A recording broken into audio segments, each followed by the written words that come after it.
dahil nakatuto kayo sa amin at maraming salamat sa lahat ng mga nag-aabang ng kwento ng ating Mahiwagang Burnay!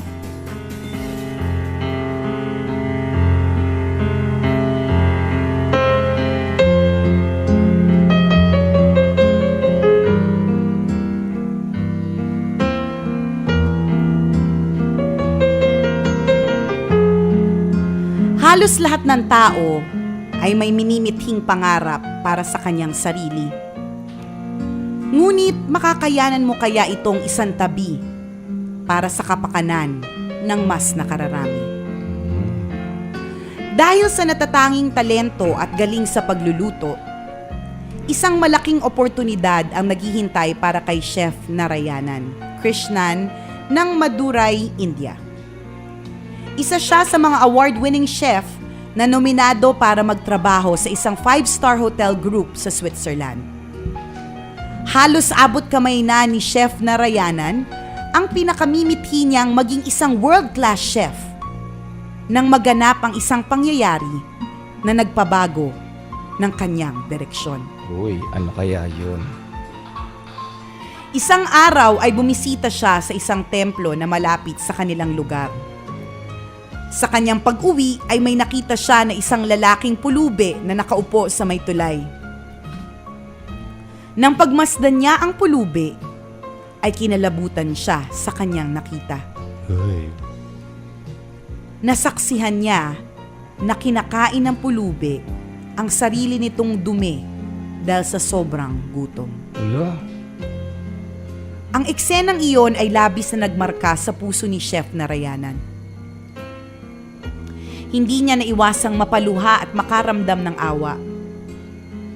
Bigla niyang naisip na sa mga 5-star hotel na kanyang napasukan, mayayamang tao ang kanyang pinagluluto at pinaglilingkuran. Habang busog ang kanyang mga mata sa karangyaan ng buhay, ay saka lamang niya napansin ang mga taong walang makain sa kanilang lugar. Dahil dito, isang adhikain ang nabuo sa puso ni Chef Narayanan. Gamit ang kanyang mga naipong pera, ay inumpisahan niyang kumilos para magbigay ng kalinga sa mga nagugutom. Nagluto siya ng disenteng makakain at isa-isang ipinamahagi sa mga pulubi, mga palaboy, mga matatandang inabundana ng pamilya at sa mga may diferensya sa pag-iisip. Bukod dito, ay personal din siyang nagbigay ng libreng gupit at ahit sa mga palaboy. Sa kanyang pagtulong ay mas lalong naging malinaw kay Chef Narayanan ang isang layunin. Ang maging kakampi ng napapabayaang tao sa lipunan. Masaya siya dahil kahit sa maliit na paraan ay nagagawang maipadama sa mga nangangailangan ang totoong pagmamahal at pagkalinga. Hindi nagtagal, ay isinantabi na ni Chef ang kanyang pangarap na maging world-class chef. Nag-quit siya sa trabaho para maibuhos ang oras sa kawang gawa. At taong 2003, opisyal na itinayo ni Chef Narayanan ang Akshaya Trust Foundation para mas lalong mapalaganap ang kanyang pagtulong. Sa kabuuan, ay milyong-milyong food packs na ang naipamahagi ng institusyon.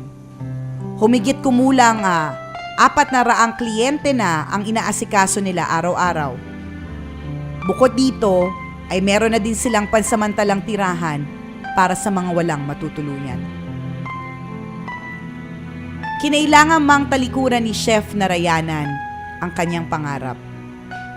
Hinding-hindi niya pinagsisihan ang kanyang nasimulan. Tutol man sa umpisa ang mga magulang niya, sa huli ay ipinagkaloob din sa kanya ang kanilang suporta. Wala man siyang tinatanggap na salapi sa pagkakawang gawa. Kayamanan para sa kanya ang dami ng taong natutulungan nila. Ang kagandahang loob ni Chef Narayanan ay sinang-ayunan ng tadhana nang siya ang tanghalin bilang isa sa top 10 CNN heroes noong 2010. Wow. Sa isang panayam, ay isang mahalagang mensahe ang kanyang iniwan. The ultimate purpose of life is giving. Start giving and feel the joy of giving. Aww. Ang kwentong ito ay hango sa tunay na karanasan ng award-winning chef turned social worker na si Chef Narayanan Krishnan ng Madurai, India. Napakaganda naman. There's happiness in giving, mga kaibigan. Totoo. Ang gusto ko yung sinabi niya na start giving and feel the joy of giving. Totoo yan. Kapag nagbigay kasi tayo, di ba? Lalong-lalo na kapag na-appreciate halimbawa ng taong pinagbigyan natin, yung ibinigay natin. Ang sarap sa pakiramdam na kahit alam mo na maliit na bagay lang ibinigay mo pero na-appreciate ng tao. Tama. Meron kang kasiyahan na hindi mo maipaliwanag. Correct. Na sa susunod gaganahan ka ulit magbigay. Tama. Na sa susunod gaganahan ka ulit tumulong. True. Di ba? May ganung pakiramdam. Try niyo po. Kung hindi po nakaka-relate, magbigay po kayo. Kaya nga kung di ka makarelate sa kwento, alam na this, madamot ka.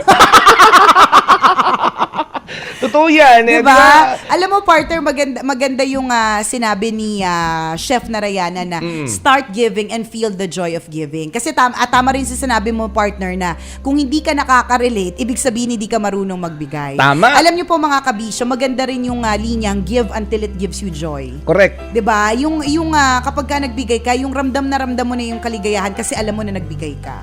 Correct. Masarap po siya sa pakiramdam, mga kabisyo.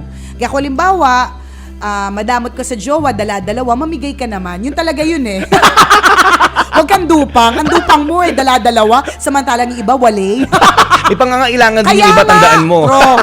Alerkey. Learn to share, learn to give, mga kaibigan. Again, there's happiness in giving. Tama, totoo ka dyan. Maraming salamat. Isa na namang napakagandang kwento hatid sa atin ng Mahiwagang Burnay. Ang mga kwento po ng Mahiwagang Burnay, mababasa nyo po sa aming Facebook fan page. I-search nyo lang po, Tambalan! Like, share ng share para marami rin ang ma-inspire sa kwento ni Mahiwagang Burnay. Maraming salamat nakatuto kayo sa amin ngayong araw na ito. Kung medyo nawiwirdohan kayo sa boses ko, na may echo, because now we are still in our temporary booth. So masasanay din po kayo sa Malakweba kung tinig.